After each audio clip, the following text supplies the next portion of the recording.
Dito tayo sa harap ng Canada's Wonderland ngayong hapon. Dinap natin ang ating dalawang anak dahil gusto nilang pumunta dito, mamasyal. So ito ang tinatawag na Canada's Wonderland sa harap ko ito. Ayan.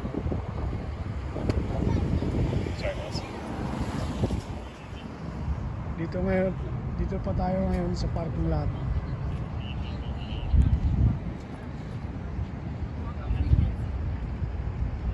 Mainit po ang panahon ngayon dito.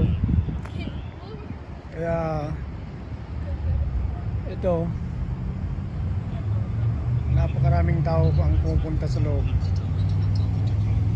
Medyo mahal ang bayad dahil maganda po ang